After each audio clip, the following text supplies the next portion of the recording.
था कि डिटॉक्सिफिकेशन की जरूरत है भी या नहीं। नहीं है, राइट। पहला तो वो बेस क्वेश्चन जो है, तो मैं आपको एक चीज क्लियर करना चाहूंगा as a being a doctor कि detoxification is a part of lymphatic system. हमारा जो शरीर है वो खुद डिटॉक्स करता है अपने आप को। दिस इज अ, जिसे कहते हैं ना, एक ऑटोमेटिक प्रोसेस है जो बॉडी का, जैसे कहते हैं ना सेल्फ इम्यून सिस्टम होता है, उसी तरीके का डिटॉक्सिफिकेशन जो है ह्यूमन बॉडी के सेल्फ जनरेटेड प्रोसेस है। अभी होता क्या है कि हम लोग उस सेल्फ जनरेटेड प्रोसेस को ना जाने अनजाने में अपने आस पड़ोस के अपने दोस्तों से या फिर कई बार यूट्यूब इन्फ्लुएंसर से हम लोग सुन के, क्या होता है कि हम लोग कोई ऐसा प्रोडक्ट ले लेते हैं कि आज ज्यादा खाया है तो ऐसी कोई दवाई ले लो जिससे अचानक से स्टमक क्लीन हो जाए, आप अगले दिन मोशन ज्यादा आ जाए और आपको लगेगा कि now I am feeling very light. तो मैं उस कंडीशन के अंदर कहूंगा कि जब ऐसा होगा, जब आप कोई डिटॉक्स की चीज लेंगे, तो आप ये समझिए कि आपने पहली बात तो प्रकृति से खिलवाड़ कर दिया।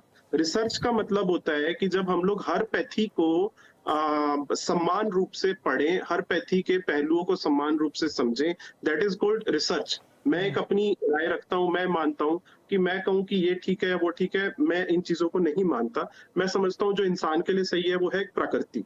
तो जब हम लोग प्रकृति को छेड़ते हैं इंसान के शरीर की, तो उससे क्या होता है कि आज मैंने कोई डिटॉक्स की चीज ली और मेरा पेट अगले दिन साफ हो गया, तो अब क्या होगा कि मुझे बहुत ज्यादा भूख लगेगी, क्योंकि वो एक दिन ज्यादा पेट साफ होने की वजह से अब अगले दिन कॉन्स्टिपेशन हो सकती है, कब्ज की शिकायत हो सकती है। तो कब्ज की शिकायत के लिए क्या होगा कि पेशेंट जब जब किसी को कब्ज होती है तो उसे गैस बनती है, सर में भारीपन होता है, उसका मूड डिसऑर्डर होता है। ऐसी परिस्थिति के अंदर क्या होता है कि यहाँ पे आती है स्ट्रेस ईटिंग और bingeing. Bingeing in the sense being eating disorder, कि पेशेंट क्या होता है कि वो जाने अनजाने में दूसरी बीमारियों की तरफ बढ़ने लग जाता है।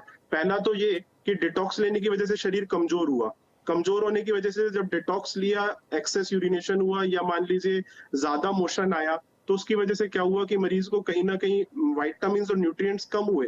उस कम होने के दौरान उसे हो सकता है कोई और दूसरी बीमारी लग जाए, या हो सकता है कि उसके बाल जड़ने शुरू हो जाएं, आंखों की रोशनी कहीं कम होनी शुरू हो जाए, और तीसरी सबसे बड़ी शिकायत वो कब्ज की हो जाएगी। अब वो जब अगले दिन जब ज्यादा खाएगा तो वो बॉडी के अंदर ज्यादा लगेगा, क्योंकि बॉडी क्या करेगी, बॉडी ये समझेगी कि आदमी जो है ना कहीं खाना छोड़ता है और खाना जो है अचानक से ज्यादा खा लेता है, तो शरीर क्या करेगा, उसे ज्यादा एब्जॉर्ब करना शुरू कर देगा। तो यहाँ से आके प्रकृति पूरी खराब हो जाती है। जी सही। तो ये इम्बैलेंस है जो बैक्टीरिया का बैलेंस बिगड़ता है, ये बात कितनी सही लग रही है? बिल्कुल विपिन जी, मैं इस चीज से मैडम की सहमत हूँ कि आप जब जबरदस्ती बॉडी को कहीं फोर्स करते हैं, force in the sense for at the sake of या डिटॉक्स के नाम के ऊपर, हम जब मरीज को मान लीजिए कोई लेक्सेटिव दे दें जिससे उसे दस्त हो जाए, उसे जो है लूज मोशन हो जाए, तो ये कहीं ना कहीं गलत है। दूसरा, जैसा मैडम ने कहा कि ब्लड को चेंज करना, एक तरफ से ट्यूब लगा के ब्लड और दूसरी तरफ से जो है वो चेंज करना, दैट इज कॉल्ड डायलिसिस। ऐसा डायलिसिस जो है हम लोग सिर्फ किडनी पेशेंट्स के लिए रिकमेंड करते हैं, अदरवाइज इन रूटीन कहीं पे भी डायलिसिस वगैरह नहीं किया जाता।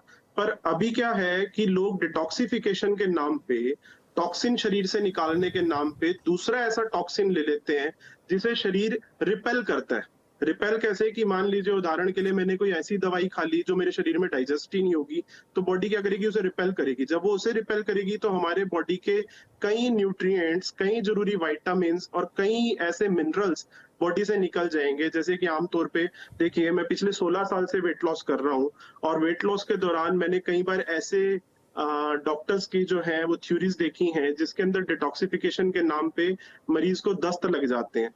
तो दस्त लगाना मरीज को वजन घटाने के नाम पे, मैं उसे भी गलत समझता हूँ। कारण क्या है, क्योंकि दस्त लगने से क्या होगा कि कहीं ना कहीं मूड डिसऑर्डर होगा, मूड डिसऑर्डर होगा।